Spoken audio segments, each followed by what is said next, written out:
Hi, Maisie. Lovely to meet you. I'm Cassam from HeyUGuys. Lovely to meet you. HeyUGuys. Hi, you guys. There we go. That was so bad. No, it's good. Do you want to do it again? No? Hey, you guys.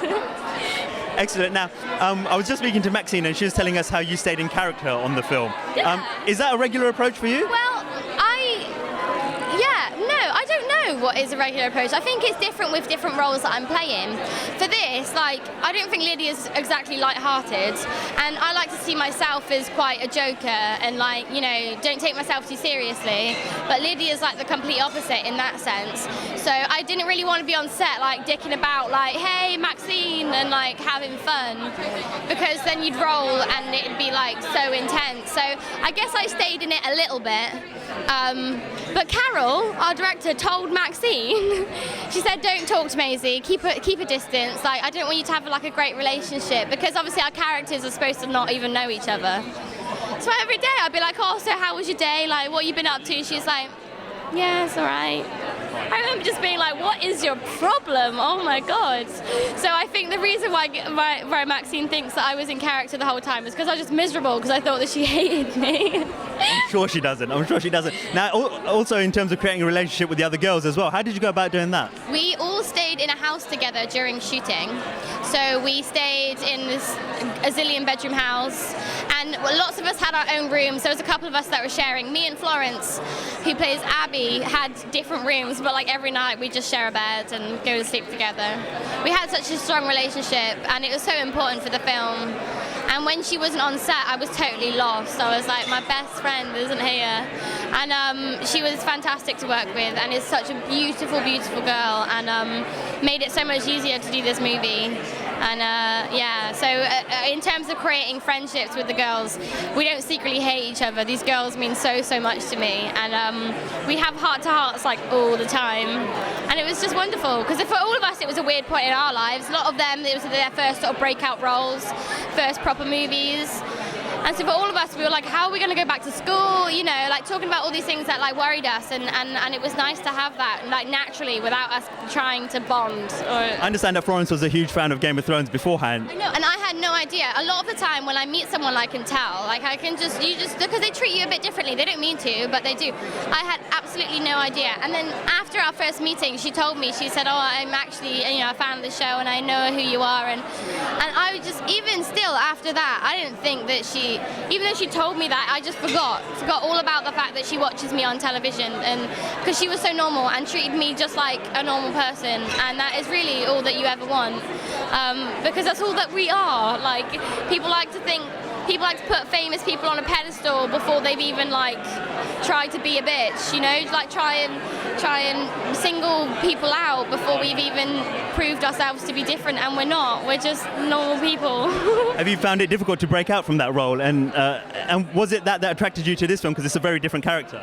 Yeah, definitely. I mean, when I read the breakdown of Lydia, I knew I could do this. I saw a lot of myself in her. I knew that this was something that I was really passionate about. It's just trying to convince someone else, really. I went into my audition with Carol, and she said, I've never watched anything that you've done.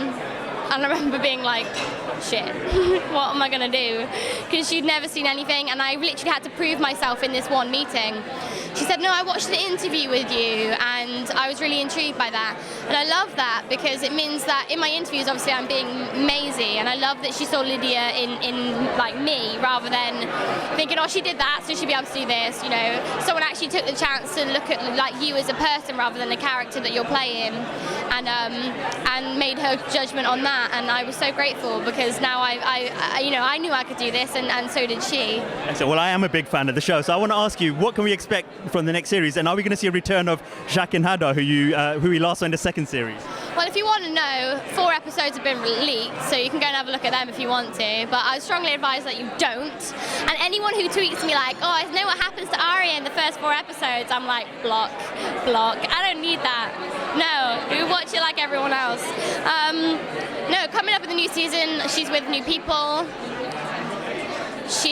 This can mean more. She's with new faces and old faces, but that is something that people who read the books, that's quite exciting. There's 2 meanings to that. Yeah, but it's a great year. I had so much fun shooting it. It was so different. a different aria. She's like a little sponge now. Like this whole time she's been telling people what's what, and this year she's totally out of her comfort zone and is just willing to learn, and is like such a little, you know, usually, you know, as I said, like she's trying to tell people what's what, and I feel like this year I was constantly like, love me to all the other characters, and that's so unlike her. So yeah, it's different. Excellent. And finally, you're working on Doctor Who as well. Can you tell us a bit about that? And are we going to see you in more than one episode, or is it just one episode you're in? I can't say anything. I literally can. She tests the Doctor. That's all I can say about my character. And yeah. We spoke to Peter Capaldi a while ago, and I just found him to be one of the nicest people I've met. Can you tell us about working with him? So wonderful. Such a talented man, and such a great personality. And sometimes when you meet your idols, like, and you're used to seeing them in something, like, you expect them to be something, and Peter just lives up to everything that like people have told me and that I've seen, you know. And like a lot of the time, if you meet a comedian, you expect them to be cracking jokes 24/7, and then they're quite silent, and you think, oh. But I think Peter's just everything that I thought he would be, and we've had so much fun together so far. Excellent. Well, it's been amazing to talk to you. Thank you very much. And Ladies and gentlemen, you're watching Hey You Guys! Hey You Guys, huh? Hey, you guys. Is that from the Goonies? It is indeed, yes. Nice. Hey,